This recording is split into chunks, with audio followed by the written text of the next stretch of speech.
Hi guys, good morning, જય શ્રી કૃષ્ણ. કેમ છો બધા? ચલો આજે તો મેરેજ હતા એટલા માટે અમે રેડી થઈને આજે જઈશું મેરેજમાં. તો ત્યાં આજે બહુ મજા આવશે. તમને ત્યાંનું બધું જોવા મળશે, મેરેજનું લુક બધું. ચલો, હું તો રેડી થઈ ગઈ હતી મસ્ત.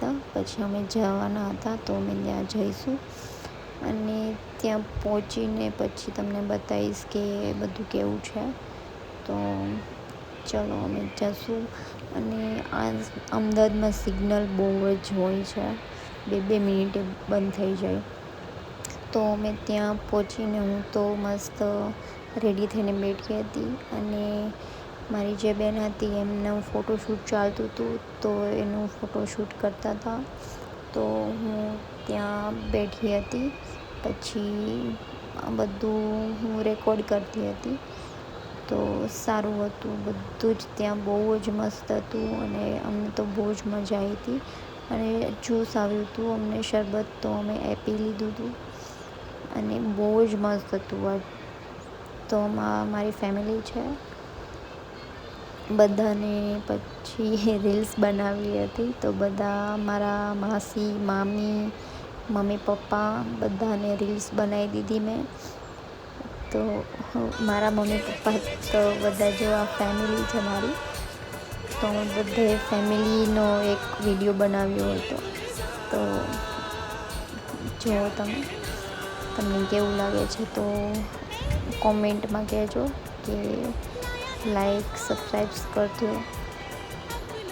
અને પછી અમારી ગર્લ્સની બધાની રીલ્સ ચાલતી હતી તો હું આ બધાને શીખવાડતી હતી કે કેવી રીતના રીલ્સ બનાવવાની છે અને કેવી રીતના ડાન્સ કરવાનો છે. તો અમે એ કરતા હતા. ગર્લ્સને તો મારે શીખવાડવું પડતું હતું બહુ જ વધારે, એટલા માટે.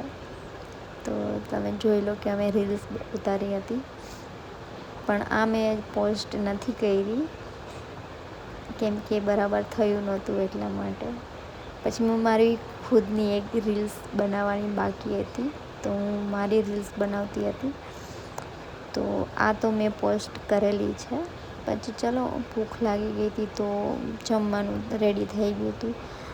પણ અમે સૂપ ને એવું બધું હતું તો પહેલાં એ પીધું હતું, પછી અમે જમ્યા હતા. આ તો ટેસ્ટર હતું બધું. પછી બેસી ગયા થોડી વાર અમે.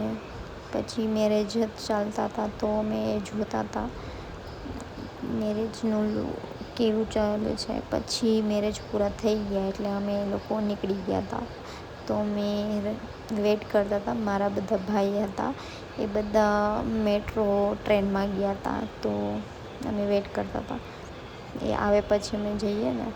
ચલો, હવે તો અમે જઈએ છીએ પાછા રાજકોટ. મેરેજ તો પૂરા થઈ ગયા. ચલો, નેક્સ્ટ બ્લોગમાં આપણે મળીશું. ત્યાં સુધી તમે મારી યુટ્યુબ ચેનલને સબસ્ક્રાઈબ કરી દેજો તો તમને નવા બ્લોગ આમાં જોવા મળી જશે. ચલો, અમે હવે તો નીકળી ગયા હતા રાજકોટ જવા માટે. તો ઘરે પહોંચીને પછી હવે બહુ જ થાકી ગયા હતા અમે, એટલે હું એ લુક તો આવશે નહીં બ્લોગમાં. એટલે ચલો, ગુડ નાઇટ, જય શ્રી કૃષ્ણ.